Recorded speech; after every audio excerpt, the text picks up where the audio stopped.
And I was reading in John 21 this afternoon, and I ran across a thought that I've never thunk before.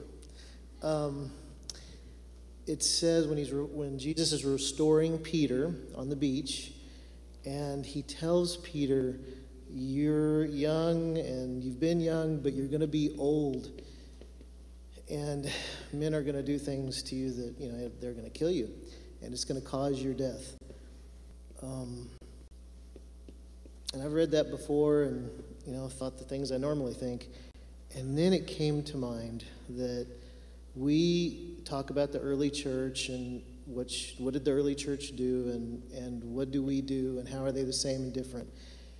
And I was thinking about the biblical doctrine of imminence, that Jesus could return at any time, and I believe that with all my heart, that he could come before I finish my sentence. But if Peter and John and the other disciples on that beach knew that Peter was going to grow old and die for the sake of the Lord's name, then would they have thought that Jesus could return at any time after he ascended? That is a good question. Did you hear what he said? Could all of you track that? If we believe, and by the way, a major doctrine at Calvary is the dispensational interpretation of Scripture and the belief that the rapture could occur at any minute.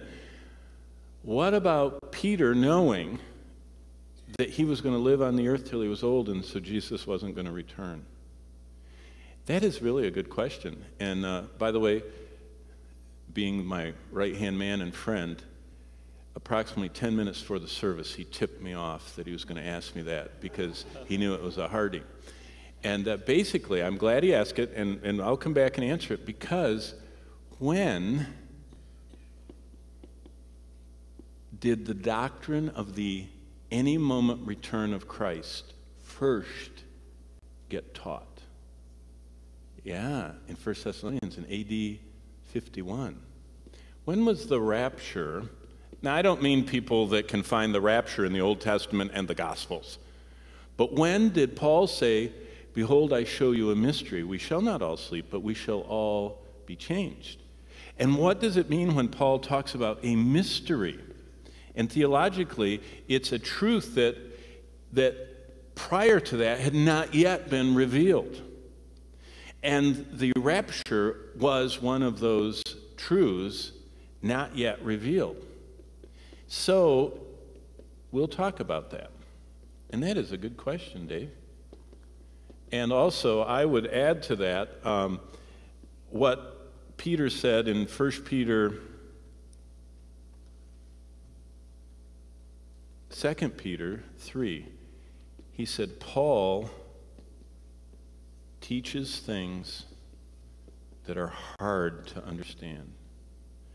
Paul teaches hard to understand things. Did you know that the whole doctrine of the any moment return of Christ for his church was primarily taught? Now it's sprinkled, and we can, because we know, because we now, the unfolding inspiration of the Scripture, starting with the Mosaic books, and then going into the what we call the historic books, and then we have the prophetic books, and then we have the Gospels, which actually some of them were written after the epistles, and then the epistles, and then the Revelation.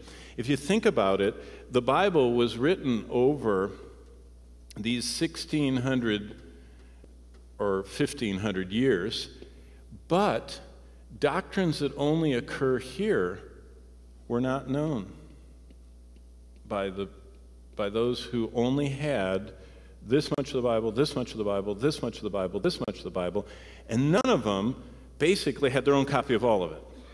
And so there is what we call the unfolding, or what we call in biblical theology, the actual growth of a doctrine as the first occurrence that might show up here, but it's really enlarged and explained, way over here.